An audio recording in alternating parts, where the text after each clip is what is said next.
নমস্কার। শ্রীরামের অনুধ্যান। আজ পড়ব রাম ও ভরতের মিলন। ভূপতিত জটাচিরধারী ভরতকে চিনতে পেরে রাম অতি আদরে তাকে কোলে বসিয়ে বললেন, ভরত, পিতা কোথায়? তুমি বনে কেন এলে? পিতার কি হয়েছে? তিনি বেঁচে থাকতে তোমার বনে আসা উচিত হয়নি।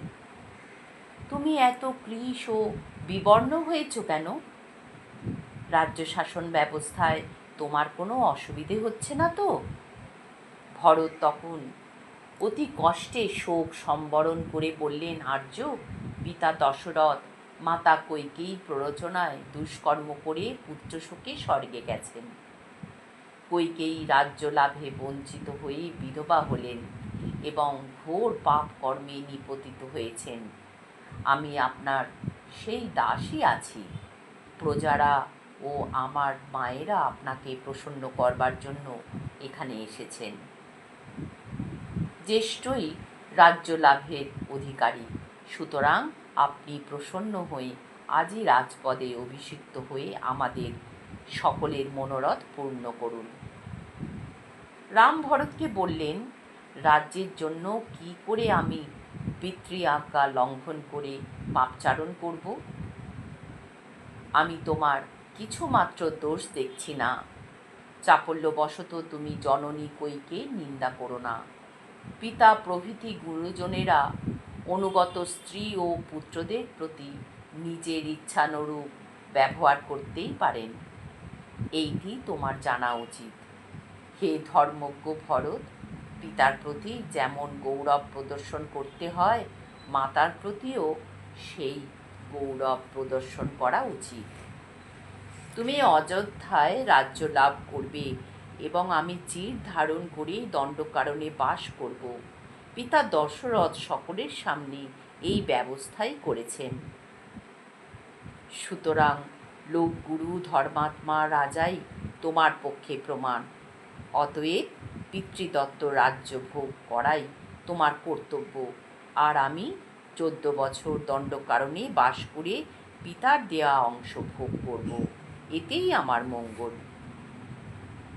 রামের কথা শুনে ভরত বললেন, আমাদের বংশের নিয়ম এই যে জ্যেষ্ঠ পুত্র বর্তমান থাকতে কনিষ্ঠ কখনো রাজ্যের অধিকারী হয় না। আমি যদি কুলধর্ম থেকেই বিচ্যুত হই, তবে রাজধর্ম আমার কি করবে? তাই বলছি, আপনি আমাদের সাথে অযোধ্যায় গিয়ে সকলের কল্যাণের জন্য অভিষিক্ত হন। আপনি এখন পিতার তর্পণাদি করুন। আমি ও শত্রুঘ্ন আগেই করেছি। দশরথের মৃত্যুর সংবাদে রাম, সীতা ও লক্ষ্মণ কাতর হয়ে অশ্রু বিসর্জন করতে লাগলেন।